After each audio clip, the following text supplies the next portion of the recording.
Добрый день. Вчера я не смогла видео записать. Ну, во-первых, я работала с той программой, как вот я там с девочками веду.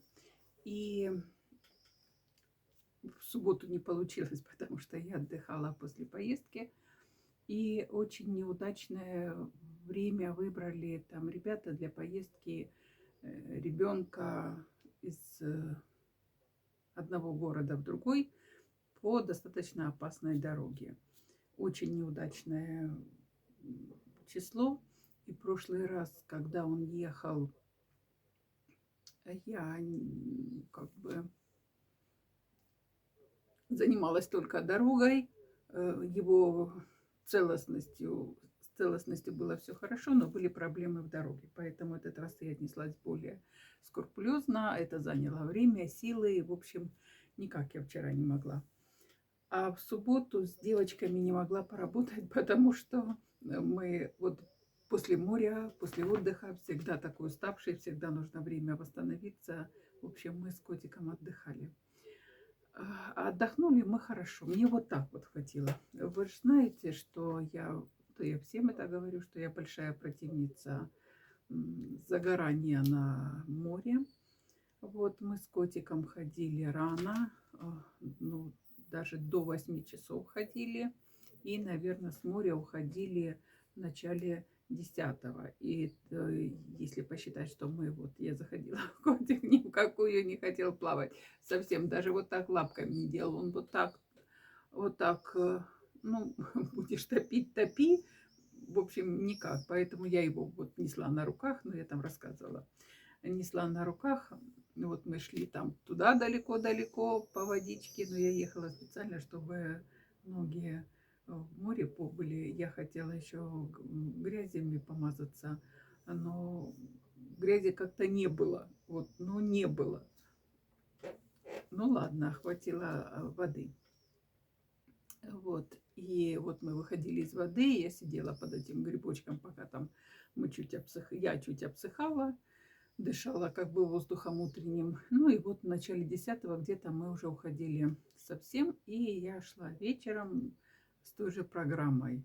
Ну, вечером уже там под грибочками не сидела, а иногда сидела, потому что там удобно сидеть и присесть на эти плиты. Там не песок на входе в воду, а плиты, переходящие в песок. Ну, не знаю, так не задумала. И, в общем, подняться с этих плит, ну, такое себе. э, Я представляю эту картину со стороны. Мне нужно стать на колени. Причем колено у меня болит, значит, я буду там ойкать. Мне нужно стать на колени, потом вот так вот подняться, потом поднять зад, потом, в общем, ну, короче, нет.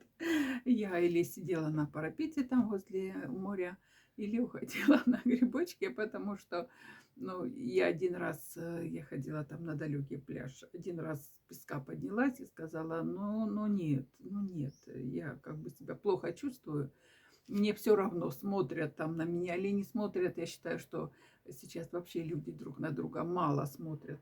Мы больше зациклены на себе. Мало кто друг на друга обращает. Вот вспомнить, вот что-то такое вспомнить, нет. Я сама для себя решила, что нет, это не поза для фонтана. Я вот так вот вставать не буду. Вот. Но все равно как бы усталость чувствуется. И вот насчет этого моря. А, Вот как вы относитесь к тому, что люди не держат слова или опаздывают? И причем опаздывают, ну там, ну я так скажу, больше, чем на 10 минут. Ну, 10 минут допустимо без оправданий, и причем на регулярной основе. Ну, а что тут такого, да? Ну, а что тут такого? Один раз можно опоздать, но всегда. Ну, не знаю даже, как насчет опоздания. Ну, вот смотрите, был такой момент, мне нужна была помощь в той родительской квартире, так я ремонта не доделала, а, в родительской квартире, и я договорилась там, ну, я рассказывала там, или не рассказывала, не помню, мужчиной из соседнего подъезда, который придет. Мы договорились про деньги, мы договорились про время, обо всем. И я пришла, а он не пришел. И причем мы до того, как он пришел, посмотрел работу и оценил, мы созванивались по телефону. То есть мой телефон у него был. Он не пришел. Он не пришел. А я встретила ту соседку, которая мне его посоветовала, и ей вот говорю: Люда, вот так вот и вот так вот произошло. И я говорю: к вам никаких вообще претензий. Большое спасибо, что выручили, что дали телефон.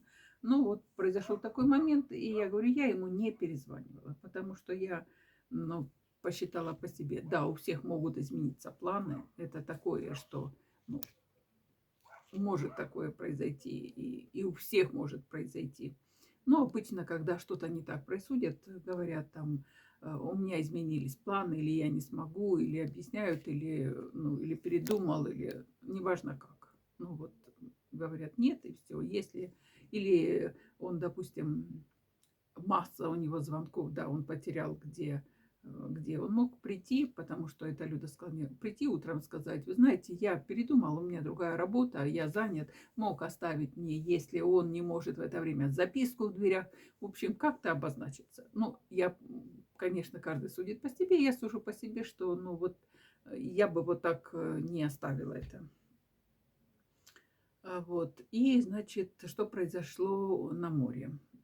Там от автовокзал очень далеко от моря. Сейчас, секунду. Он на одной стороне города, а море на другой стороне. Ну и вот в общей сложности там минут 40, наверное, по аллейкам до часа, так как я иду медленно, до часа получается дорога. И вот эта хозяйка моя говорит, что у меня есть знакомый, который возит меня, там она в больницу к невестке ездила, вот, говорит, ну, хотите, я его попрошу, чтобы он вас довез? Я говорю, конечно, я хочу, ну, конечно. Она с ним договаривается, буквально за 15 минут договаривается, а автобус 12:30. Но я не люблю спешить, вот прям вот впритык. Мне еще нужно купить билет, чтобы я спокойно села, спокойно вышла, спокойно прошлась, поставила сумки, расправила плечи и так далее. Я говорю, пусть он приезжает в 12, я лучше там чуть погуляю. Без 15-12 она ему звонит, он говорит, да, я подъеду. Мы вышли, наверное, без 3:12 его нету. В 12:05 его нету. В 12:10 она стала ему звонить. Звонок проходит, трубку он не берет.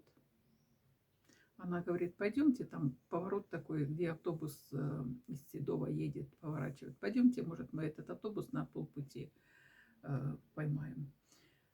Мы пришли на этот поворот, но, как я потом узнала, автобус мы считали, что он в 12:35, а он в 12:30 уходит. А мы были на этом повороте, наверное, в 12:20, вот так, 2:25, может, то есть то время, когда он уже был на месте, на автовокзале, в аэропорту, на автовокзале.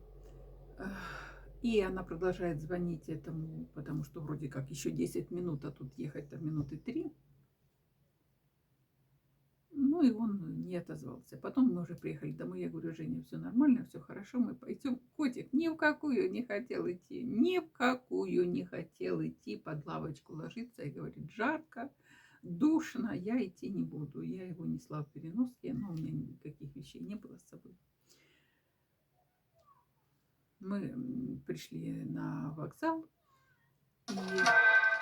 и сообщение пришло.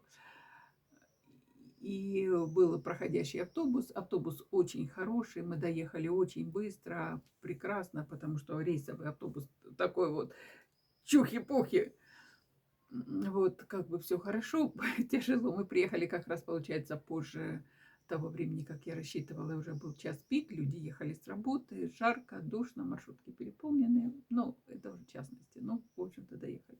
Вот смотрите, ну, нехорошо это выглядит. Этот мужчина мог тоже сказать, что не ожидайте, у меня изменились планы, не получается. Просто я не смогу, или, ну, хоть как-то обозначиться он мог. Не, Ну, не то, что возмущаюсь, ну, просто не понимаю такого. Ну, ладно. Гуляем мы сегодня вот с котиком. Это вот соседская собака лает, и причем она, слышу просто его голос, причем он радуется мне, бежит, видит меня, бежит, потом останавливается и лает. И не дает ни погладить, ничего, прям лает, аж подскакивает, лает вот. Э, А его хозяйка котика все время гладит. Я думаю, что это ревность. И мы зашли с ней, она говорит, мы с 8 часов гуляем, вот сейчас почти 10. Мы гуляем, она говорит, я уже так устала, а он, нет, пойдем гулять, и все. И она вот это его нянчит. Ну, нянчим. Я тоже своего нянчу. Ну, и ходим мы с котиком, и вот котика поводок рулетка 5 метров. И часто я его отпускаю с поводка, чтобы он побегал. Ну и 5 метров. Я вот к чему. Вспомнила, как мы гуляли с Кити. Я тоже эту тему рассказывала. Мне говорят, как вы выдрессировали кошку ходить вот туда, куда вам надо? Что значит хорошая мина при плохой игре? Помните, я вам рассказывала, я не шла туда, куда я хочу, а я шла туда, куда хочет Кити. Но я шла с таким видом, будто это было мной задумано, будто Кити идет туда, куда нужно. Вот часто так в жизни происходит, да. Ну вот, не показывайте окружающим, что вам ну, что-то не так. Вы знаете, вот я видео выставляла вот о том, как я на 10 тысяч попала.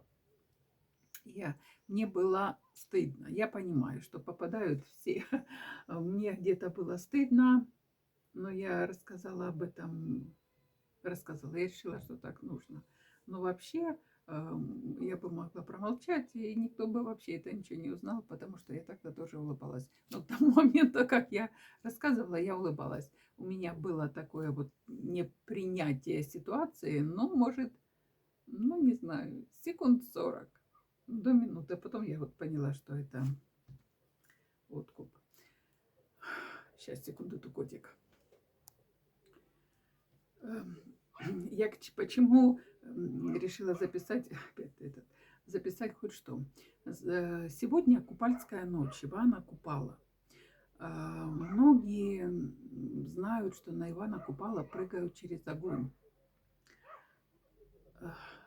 Ну, я не знаю, может быть, где-то и присутствует, но у нас уже мы от этого отошли.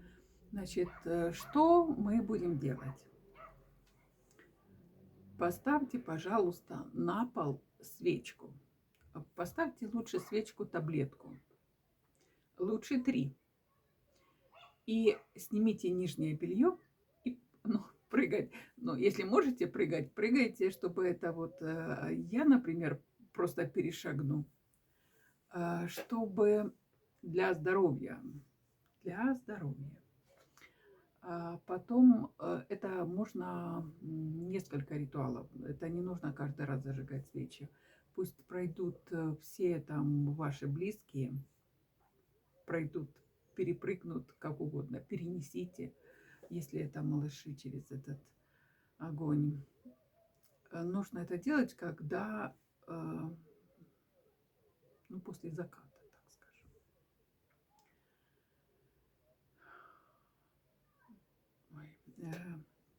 Пары. Есть семейная пара. В общем, прошел мальчик, прошла девочка, потом мальчик, девочка взялись за руки. Неудобно, да? Взялись за руки, вот так. И пронесли вот этот союз над огнем, чтобы тоже всякую там брали, чтобы чужие не мешали. Ну, вот, наша молодежь сами умеет прекрасно себе жизнь портить, но чтобы чужие не мешали. Потом считалось, что между 2 костров проводят животных. Но опять же, в наших условиях поставили 2 свечи, провели вашу животинку, пронесли. Ну, рыбок, конечно, нет, но по обе стороны можно поставить свечи и от рыбок. Как бы там ни было, какие бы мы ни были современные, все равно у нас много такого, что природного. Мы никуда от этого не денемся. Мы чувствуем приливы и отливы, чувствуем магнитные бури. И очищение огнем тоже один из языческих ритуалов, но они достаточно действенные. Очень хорошо, если вы после заката солнца сможете окунуться в каком-то водоеме. Но не заплывать, а просто окунуться. Опять же, в нынешних условиях дома обмойтесь, помойтесь и воду последнюю, которой вот можно себя облить, в общем, нужно облить трижды, в каждую по чуть-чуть сыпать соль, прям капелюшечку, просто соль. И сказать, представьте, как можете, что с вас уходит, это не хочу сложные ритуалы использовать, уходит вся там гадость, и смойте этой вот солью. Если вы скажете, да будет так, вообще прекрасно. Вообще прекрасно.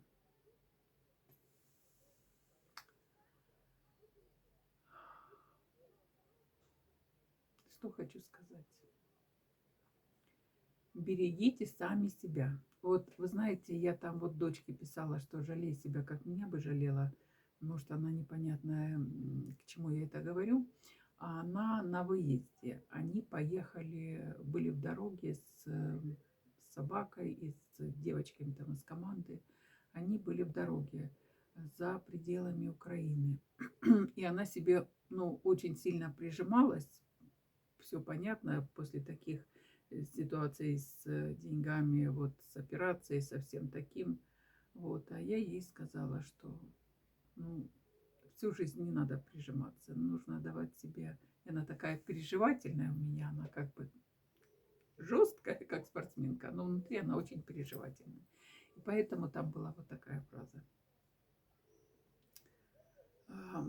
Не хочет ее собака без нее бегать, стрессует, не понимает, что происходит, не хочет так участвовать на таком